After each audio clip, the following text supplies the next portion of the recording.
शौक किसी का था और शौक को प्रोफेशन बनाओ ना तो बढ़िया होता है। जो नया किसान करना चाहता है ना और जिसके पास पूंजी कम है वो तो मीट पर्पज के लिए ही करे। अपना चिक्स डालो, ब्रूडिंग करो। सर नमस्कार। नमस्कार सर। तो दोस्तों आज हम पहुंचे हैं फरीदाबाद में। यहाँ पर एक युवा साथी हैं, युवा किसान भाई हैं जो देसी मुर्गी पालन करके अच्छा खासा एक प्रॉफिट भी ले रहे हैं, साथ में अपना रोजगार भी लोगों को यहाँ पर दे रहे हैं। तो सर सबसे पहले अपना परिचय आप दीजिए, कहाँ पे आपका फार्म हुआ, क्या आपका नाम हुआ? सर मेरा नाम कमलदीप है और ये फार्म है मेरा खेड़ी कला फरीदाबाद में। रहने वाला मैं जींद हरियाणा का हूँ सर। जी जी। तो सर इससे पहले आप क्या कर रहे थे और कब से आप ये मुर्गी पालन कर रहे हैं? सर इससे पहले जॉब ही करते थे, तो जॉब के साथ साथ ये शौक में रखे थे पहले कड़कनाथ मैंने जी। उसके बाद धीरे धीरे जॉब में थोड़ी सी ना लिमिटेशन है और फिर ये सोचा कि अपना ही काम करते हैं। तो शौक था मुर्गी पालन का तो इसीलिए इसी में आ गए। तो शौक के तौर पे आपने शुरुआत करी। हाँ जी। और पढ़ाई लिखाई की बात करें तो कहाँ तक पढ़े लिखे हैं? ग्रेजुएशन किया है सर मैंने। फिर आगे पढ़ाई वगैरह का कुछ करने का? सर नौकरी जॉब की ट्राई की, जैसे हर कोई पढ़ने के बाद करता है। गवर्नमेंट जॉब की वो नहीं मिली, फिर प्राइवेट जॉब में आपको पता ही है सर।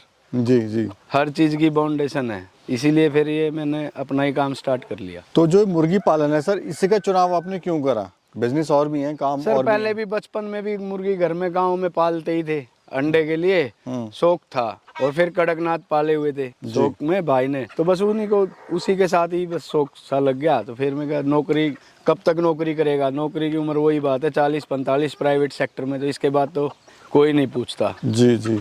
तो इसीलिए फिर ये अपना बिजनेस किया मैंने, पोल्ट्री में ही आया मैं, क्योंकि शौक किसी का था और शौक को प्रोफेशन बनाओ ना तो बढ़िया होता है। बढ़िया। तो सर तैयारी आपने क्या क्या करी थी जब आपने मन बनाया कि मेरे को मुर्गी पालन ही करना है? सर तैयारी तो क्या करी, मेरा तो शुरू से ही कड़कनाथ पे रुझान ज्यादा था, क्योंकि कड़कनाथ ही पाला था। उससे पहले अपने गांव में देसी पालते थे, तो कड़कनाथ से शुरुआत की थी मैंने। मैं बड़ी मुर्गियां लाया था कड़कनाथ की पहले। हाँ। 17-18 जब, फिर उसके बाद एक छोटा इंक्यूबेटर लेके अपने ही बच्चे तैयार करे सर मैंने।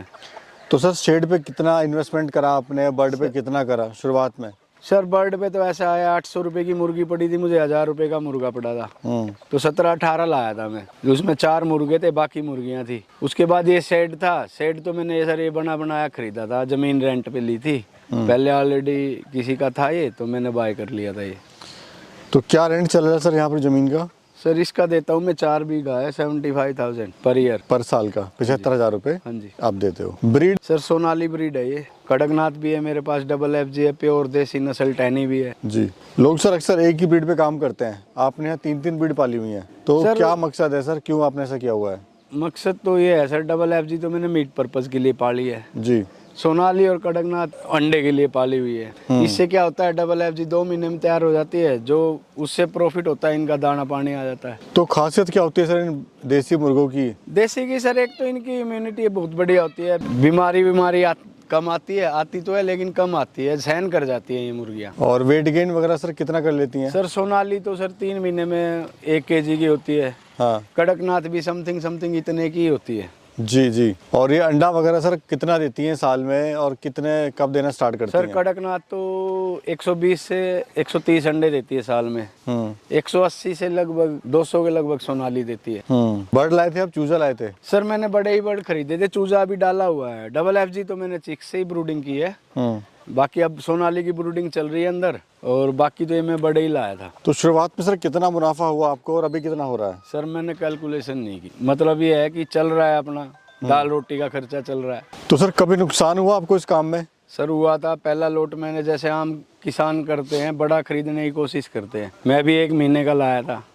370 बर्ड लाया था डबल FG के, 70 ही बचे थे, 300 मोर्टेलिटी हो गई थी। क्या कारण रहा सर, क्यों ऐसा हुआ? सर वही बात है, नॉलेज थी नहीं, जिसने जैसा बताया वैसा कर दिया, जो बोला वही विश्वास करके ले लिया। जी जी। और नॉलेज के अभाव में बीमारी आ गई, बीमारी से फिर वो जब तक बीमारी कंट्रोल होती पता चलता तब तक तो खत्म हो गया।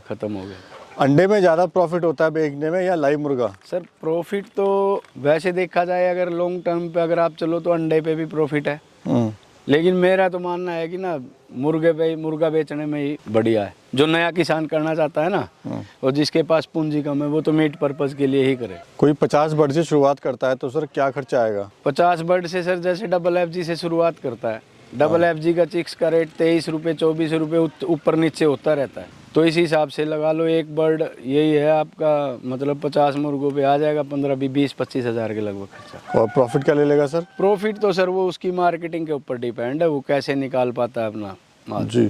दाने में क्या खिला रहे हैं आप इनको? सर दाने में तो इनको एक टाइम तो प्रॉपर लेयर फीड चल रहा है और एक टाइम फिर इनको बाजरा मिक्स करके लेयर फीड डालता हूँ। उससे क्या फीड की कॉस्ट बच जाती है सर? सर हाँ, फीड की कॉस्ट बच जाती है, फिर ये फ्री रेंज में छोड़ देते हैं हाँ, तो इससे भी 20 से 30% बच जाता है। तो ये अंडा देना सर कब स्टार्ट करती है, कब तक देती सर है? बोलते तो हैं 5 महीने में, लेकिन 6 महीने तो ले ही लेती है मुर्गी अंडा देने में। अभी आपके साथ भी कुछ ट्रेजेडी हो रही है ऐसा कि आपने मुर्गियाँ ली थी कहीं से? हाँ जी, हाँ जी। बताइए क्या वाकया हुआ सर? तो वही यही था कि जी बोला था कि मतलब कि अंडे पे हैं 15-20 दिन में अंडा शुरू हो जाएगा, अब 1.5 महीना हो गया, अब मुझे तो लग नहीं रहा है कोई अभी अंडा देगी भी। तो कारण क्या होता है ऐसे? क्योंकि ये समस्या सर बाकी किसान भाई के साथ भी आती है। सर नॉलेज नहीं होती, झूठ बोल के बेच देते हैं, मुर्गियाँ डाल लेते हैं, हाँ। नहीं कर पाते, कॉस्ट ज़्यादा आती है अंडे के लिए, तो फिर वो सोचते हैं कि निकाल दे, तो झूठ बोल के कैसे भी करके उन्हें अपना माल निकालना होता है। तो इसमें क्या होता है, जो जिनको एक्सपीरियंस है वो तो फंसता नहीं है, कोई मेरे जैसा ही को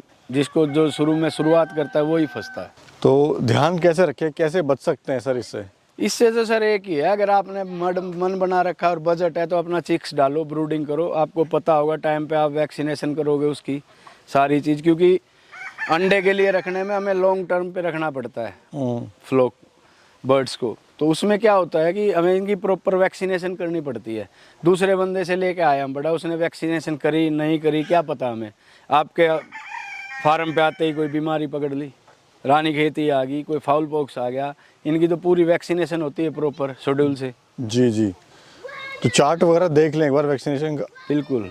एक साल में कितने अंडे देती है मुर्गी? सर ये तो ये लगा लो कि आप साल में 200 के लगभग अंडे दे ही देती है, 180, 200, 220, मतलब वो आपके रख रखाव के ऊपर है, ऊपर नीचे हो जाएगा। हाँ। किस रेट का सर अंडा जा रहा है, किस रेट का लाइव मुर्गा? सर मेरा तो कड़कनाथ का अंडा जो मैं बेचता हूँ 20 रुपये का जाता है, मुर्गा 1200 का भी, 1000 का भी, कोई ज़्यादा ही नॉन हो गया तो 800 का भी।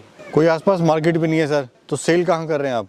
मेरा तो ऐसे ही सेल हो जाता है सर लोकल में। मुझे तो आज तक गाजीपुर नज़दीक पड़ती है, मैंने तो आज तक गाजीपुर देखी नहीं है। मेरे पास अभी 600 FFG डाला था, 60-70 पीस है अंदर।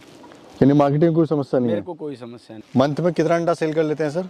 मंथ में सर हो ही जाता है लगभग, कभी ऐसे मैंने करा नहीं है, मतलब मेरे फार्म पे बचता ही नहीं है अंडा, जो आ रहा है वो जा रहा है। जो आ रहा है वो जा रहा है। कई बार तो क्या होता है डिमांड इतनी हो जाती है तो इधर उधर से भी अरेंज करके मंगाना पड़ता है अंडा।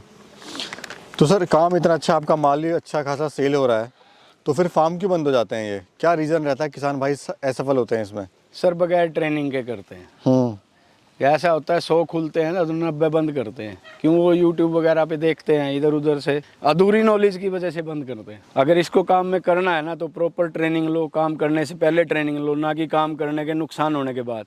एक बार नुकसान हो गया ना सर, फिर इसमें पोल्ट्री में उभर नहीं पाता इंसान। तो शुरुआत कैसे करें अपने काम की, थोड़ा सा मार्गदर्शन कीजिए। सर शुरुआत तो ऐसे है, पहले तो आप अपनी पहले प्रॉपर प्लानिंग करिए, आपको करना क्या है। आधे लोग तो इसलिए असफल हो जाते हैं, उनको यही नहीं पता होता उनको मीट पर्पज़ के लिए करना है या अंडे के लिए करना है। अगर आपको मीट पर्पज़ के लिए करना है तो आप मीट पर्पज़ में ज़्यादातर यूज़ होने वाली जैसे FFG होगी, वनराजा होगी, गिरिराजा होगी, ऐसी ब्रीड पालें। ठीक है। अगर अंडे के लिए करना है, अंडे के लिए ब्लैक एस्ट्रोलोप है, RIR है, सोनाली है, कड़कनाथ है, आप कर सकते हैं। और ट्रेनिंग ले ले सर? पहले ट्रेनिंग सर, ना ट्रेनिंग मस्ट है। ऑनलाइन मिलती है, जो आपके नज़दीक में ट्रेनिंग सेंटर है, जैसे कोई भी ये आपका बरेली में है, CRI है, चंडीगढ़ में भी है, जहाँ पे भी आपका है ना ट्रेनिंग का, पहले आप ट्रेनिंग ले, उसके बाद ही करें। जी। तो सर बहुत बहुत धन्यवाद, आपका समय दिया और विचार रखिए। बहुत बहुत धन्यवाद। धन्यवाद सर।